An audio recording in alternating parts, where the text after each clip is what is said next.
परिचय। कोशिका सिद्धांत, कोशिका की संरचना तथा उसके कार्य क्षेत्रों, कोशिका के प्रकारों, पादप तथा जंतु कोशिका, पादप तथा जंतु कोशिकाओं की संरचना, प्रोकैरियोटिक कोशिकाओं तथा पादप तथा जंतु कोशिका में अंतर, प्रोकैरियोटिक तथा यूकैरियोटिक कोशिकाओं में अंतर के बारे में हम पहले ही चर्चा कर चुके हैं। हाँ, चलो अब हम यूकैरियोटिक कोशिकाओं की संरचना के विषय में चर्चा करेंगे। ओके, हम कोशिका झिल्ली तथा कोशिका भित्ति की संरचना तथा उनके कार्यों का भी अवलोकन यानी निरीक्षण करें।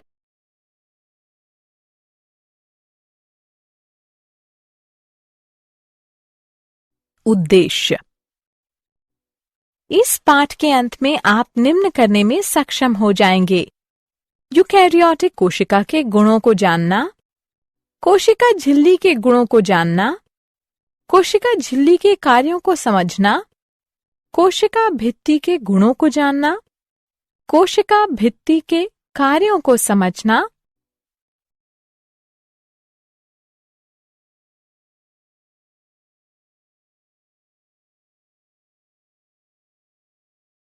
यूकैरियोटिक कोशिकाओं की संरचना। यूकैरियोटिक कोशिकाओं में स्पष्ट या निश्चित केंद्रक तथा कोशिका अंगक पाए जाते हैं। ये कोशिकाएं शैवाल यानी साइनोबैक्टीरिया को छोड़ करके कई समूहों में कवक, फंजाई तथा अन्य पौधों तथा जंतुओं में पाई जाती है। एक विशिष्ट यूकैरियोटिक कोशिका में एक कोशिका झिल्ली, केंद्रक तथा जीव द्रव्य पाया जाता है। यूकैरियोटिक कोशिकाओं में आनुवांशिक पदार्थ गुणसूत्रों के रूप में व्यवस्थित रहते हैं। यूकैरियोटिक कोशिकाओं में कोशिकीय कंकाल जैसी संरचना भी पाई जाती है।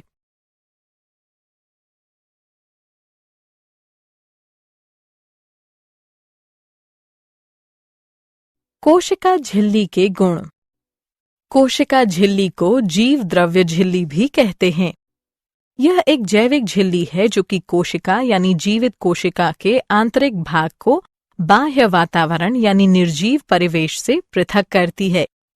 कोशिका झिल्ली में कार्बोहाइड्रेट के साथ साथ लिपिड तथा प्रोटीन भी उपस्थित होते हैं। सबसे प्रचुर मात्रा में पाए जाने वाले लिपिड फॉस्फोलिपिड होते हैं।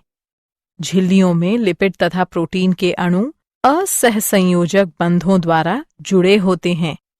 लिपिड अणु सतत द्विक परत यानी दोहरी परत, जो कि लगभग 4 से 5 मिलीमीटर मोटी होती है, के रूप में व्यवस्थित होते हैं।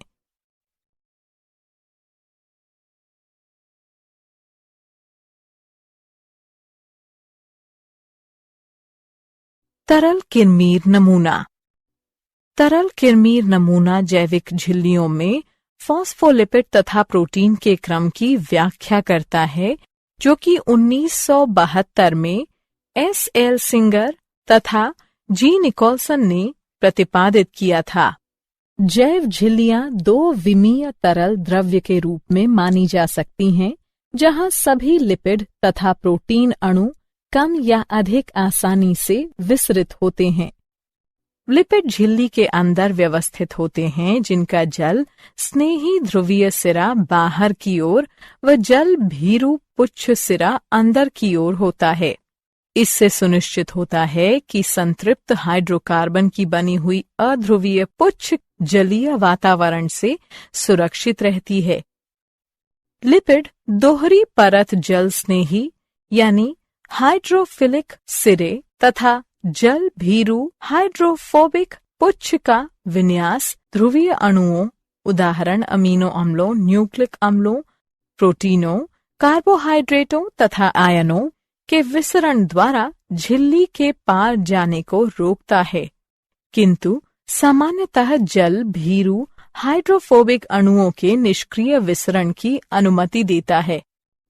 झिल्ली प्रोटीनों का एक समूह प्रत्येक झिल्ली से जुड़ा होता है, जो कि झिल्ली को उसकी विशिष्ट गतिविधियों को करने में सक्षम बनाता है। झिल्ली प्रोटीनों को 2 विस्तृत श्रेणियों यानी वर्गों में वर्गीकृत किया जा सकता है: अंगभूत यानी आंतरिक तथा परिधीय यानी बाह्य प्रोटीन। अंगभूत यानी आंतरिक झिल्ली प्रोटीनों में एक या दो खंड या भाग होते हैं जो कि फॉस्फोलिपिड में अंतः स्थापित गड़े हुए होते हैं। इनसे एक या अधिक वसा अम्ल की श्रृंखलाएं सहसंयोजक बंध के रूप में जुड़ी हुई होती हैं, जो कि झिल्ली में उन्हें एक लंगर यानी आश्रय के रूप में सहायता प्रदान करती हैं। परिधीय बाह्य झिल्ली प्रोटीन फॉस्फोलिपिड द्विक परत की जलरोधी हाइड्रोफोबिक मूल के साथ संपर्क नहीं बनाती है। इसके बजाय वे अंगभूत यानी आंतरिक झिल्ली प्रोटीनों के साथ अप्रत्यक्ष रूप से जुड़ी होती है। ये प्रोटीन झिल्ली से झिल्ली के कोशिक द्रव्य वाली तरफ विभिन्न तरीके से संपर्क स्थापित करती हैं। कुछ प्रोटीन साइटोपंजर यानी साइटोस्केलेटन से संयोजित होती हैं। झिल्ली के बाह्य तरफ कुछ झिल्ली प्रोटीन झिल्ली बाह्य कोशिकीय जालीदार मैट्रिक्स के तंतुओं से संयोजित होती हैं।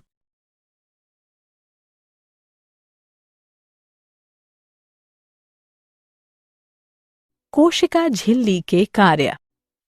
कोशिका के अवयवों को धारण करना।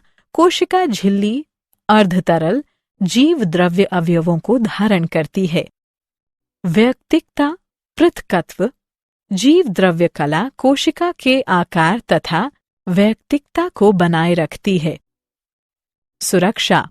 जीव द्रव्य कला जंतु कोशिका को आघात से सुरक्षित रखती है।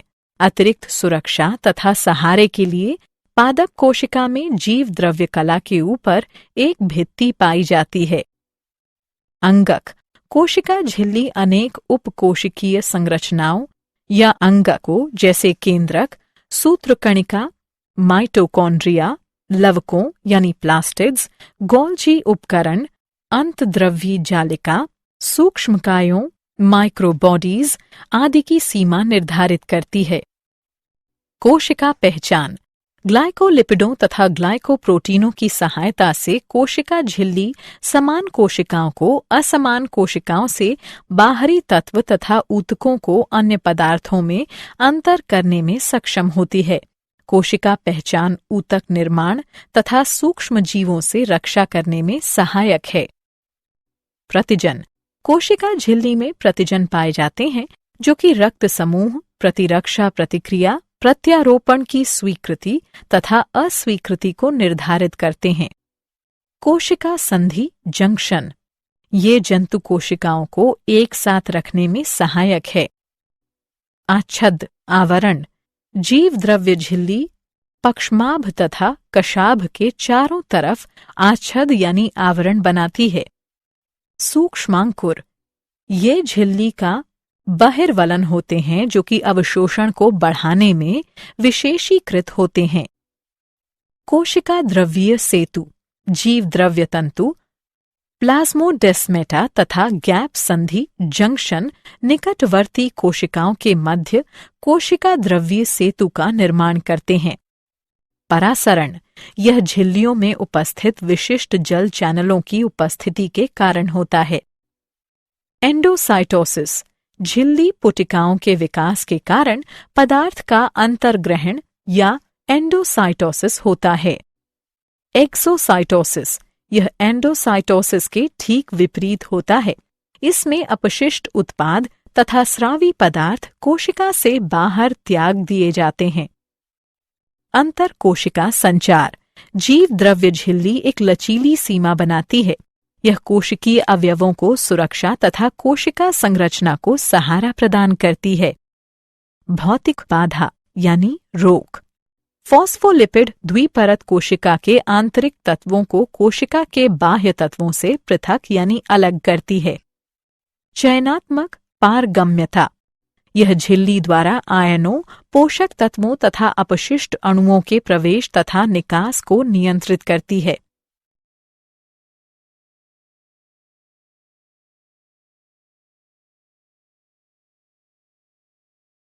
कोशिका भित्ति की संरचना।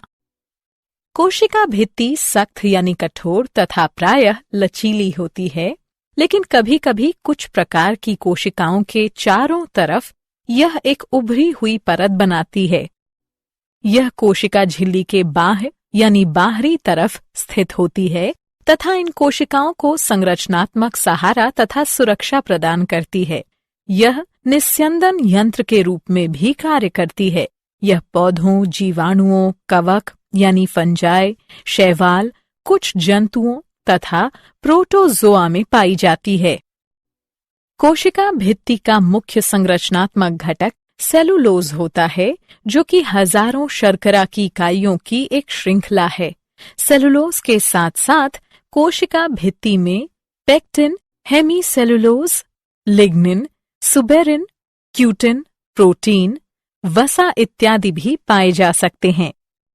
प्रधान पोषक तत्व मुख्यतः जल तथा कार्बन डाइऑक्साइड कोशिका भित्ति से पूरे पौधे में एपोप्लास्टिक प्रवाह में वितरित होते हैं।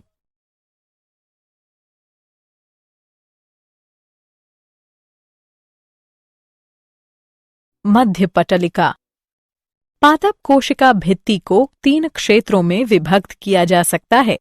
मध्य पटलिका, प्राथमिक भित्ति, द्वितीयक भित्ति, तृतीयक भित्ति।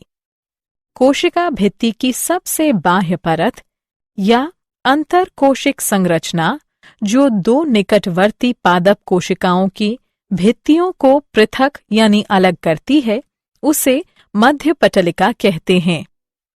पेक्टिन मध्य पटलिका में बहुतायत रूप से पाई जाती है। पेक्टिन की आधारीय रासायनिक इकाई कार्बोहाइड्रेट तथा गैलेक्टोयूरेनिक अम्ल होती है, जो कि कैल्शियम तथा मैग्नीशियम के साथ लवण का निर्माण करने में सक्षम है। मध्य पटलिका मुख्यतः कैल्शियम पैक्टेट से बनी होती है।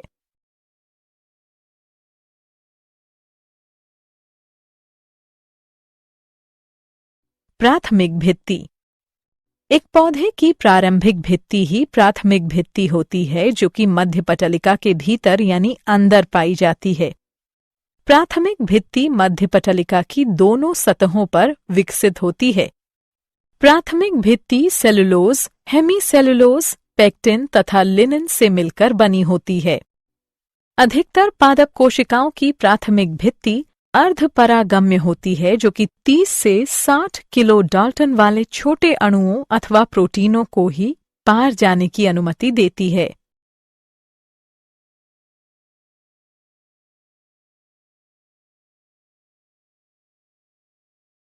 द्वितीयक भित्ति। द्वितीयक भित्ति प्राथमिक भित्ति के ऊपर पाई जाती है, जो कि मोटी, कठोर, पारगम्य होती है। यह जीव द्रव्य झिल्ली या तृतीयक भित्ति के समीप स्थित होती है तथा मुख्यतः सेलुलोज, हेमीसेलुलोज, जाइलिन, लिग्निन आदि से मिलकर बनी होती है। कुछ कोशिकाओं में द्वितीयक भित्ति लिग्निन के साथ मिश्रित होकर काष्ठ यानी लकड़ी का निर्माण करती है। लिग्निन एरोमेटिक यौगिक का एक जटिल बहुलक यानी पॉलीमर तथा काष्ठीय ऊतकों का मुख्य घटक है। कुछ कोशिकाओं में द्वितीयक भित्ति सुबेरिन के साथ मिश्रित होकर कॉर्क का निर्माण करती है तथा इसे जल के प्रति अगम्य बनाती है।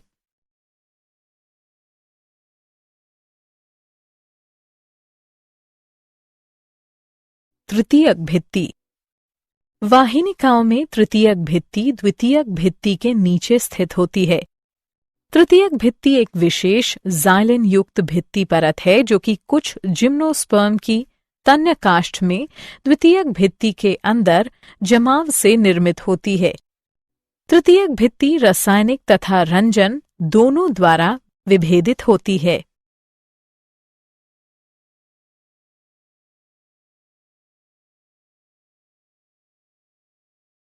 कोशिका भित्ति के कार्य। कोशिका भित्ति का मुख्य कार्य दाब रिक्तिका यानी झिल्ली की भांति कार्य करना है। जब जल कोशिका में प्रवेश करता है तो यह अधिक फैलाव यानी विस्तार को रोकती है। चयनात्मक पारगम्यता। यह झिल्ली से आयनों, पोषक तत्वों तथा उत्सर्जी अणुओं के प्रवेश तथा निकास को नियमित करती है।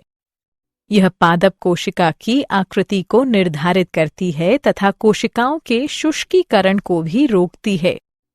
जीव द्रव्य तंतु संयोजन कोशिकाओं के मध्य पदार्थों के गमन में सहायता करते हैं, जीव द्रव्य तंतु द्वारा जुड़ी हुई कोशिकाएं एक तंत्र सिम्प्लास्ट का निर्माण करती हैं।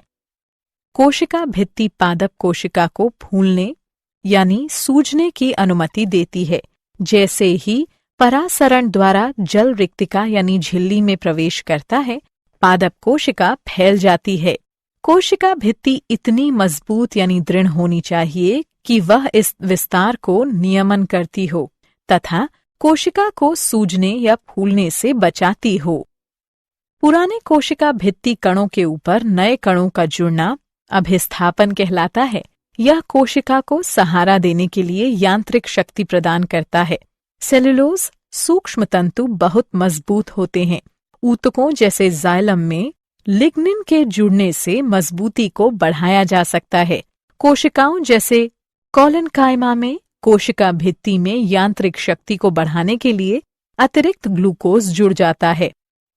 कोशिका भित्ति में छोटे छिद्र, जिन्हें गर्त कहा जाता है, पाए जाते हैं, जिनसे जीव द्रव्य तंतु पार निकलने में सक्षम होते हैं। ये अंतराकोशिक संयोजन जीवित कोशिका अवयवों के मध्य पदार्थों के आदान प्रदान की अनुमति देते हैं।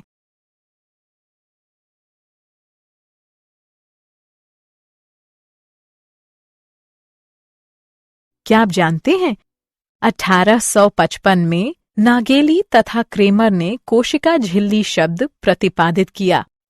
1931 में J.Q. प्लोव ने कोशिका झिल्ली को जीव द्रव्य झिल्ली कहा।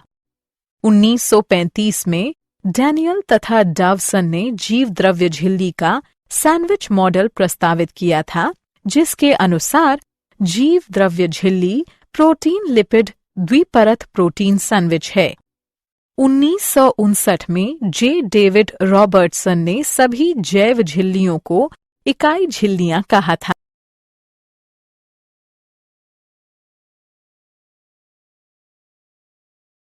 सारांश। आइए हमने जो कुछ सीखा है उसे संक्षेप में दोहराएं। जीव द्रव्य झिल्ली ग्लूकोज 6 फॉस्फेट के प्रति अपारगम्य होती है। झिल्ली में उपस्थित कार्बोहाइड्रेट प्रायः शाखित ओलिगोसैकेराइड होते हैं, जिनमें 15 से कम शर्करा इकाइयां पाई जाती हैं। लिपिडों तथा प्रोटीनों के मध्य सामान्यतः सहसंयोजक बंध पाए जाते हैं, जो कि क्रमशः ग्लाइकोलिपिड तथा ग्लाइकोप्रोटीन का निर्माण करते हैं। जीव द्रव्य झिल्ली चयनात्मक पारगम्य होती है तथा कई अणुओं के परिवहन की सुविधा मुहैया कराती है। जीव द्रव्य झिल्ली कार्बोहाइड्रेट के साथ साथ लिपिड तथा प्रोटीन से मिलकर बनी होती है।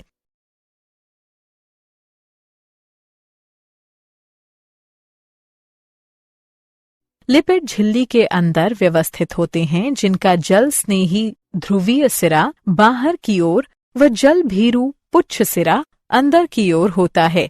इससे सुनिश्चित होता है कि संतृप्त हाइड्रोकार्बन की बनी हुई अध्रुवीय पुच्छ जलीय वातावरण से सुरक्षित रहती है। सिंगर तथा निकोलसन ने जीव द्रव्य झिल्ली का नवीनतम मॉडल यानी नमूना तरल कार्मीर नमूना प्रतिपादित किया है। तरल कार्मीर नमूने के अनुसार जीव द्रव्य झिल्ली फॉस्फोलिपिड अंगभूत यानी आंतरिक प्रोटीन तथा परिधीय यानी बाह्य प्रोटीन से मिलकर बना होता है। प्रोलीन कोशिका झिल्ली का घटक नहीं है। जीव द्रव्य झिल्ली परासरण नियमन में सहायता करती है। जीव द्रव्य झिल्ली एकल लिपिड परत तथा 2 प्रोटीन परतों से मिलकर बनी होती है।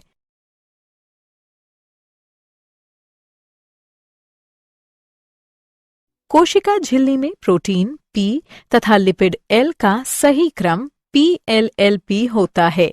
जीव द्रव्य झिल्ली में लिपिड अणु समानांतर व्यवस्थित होते हैं।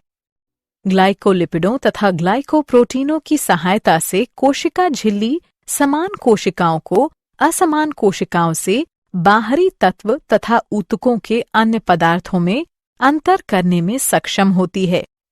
डेस्मोसोम द्वारा 2 जंतु कोशिकाएं एक दूसरे से जुड़ी होती हैं। कोशिका का भक्षण करना कोशिका भक्षण यानी फैगोसाइटोसिस कहलाता है।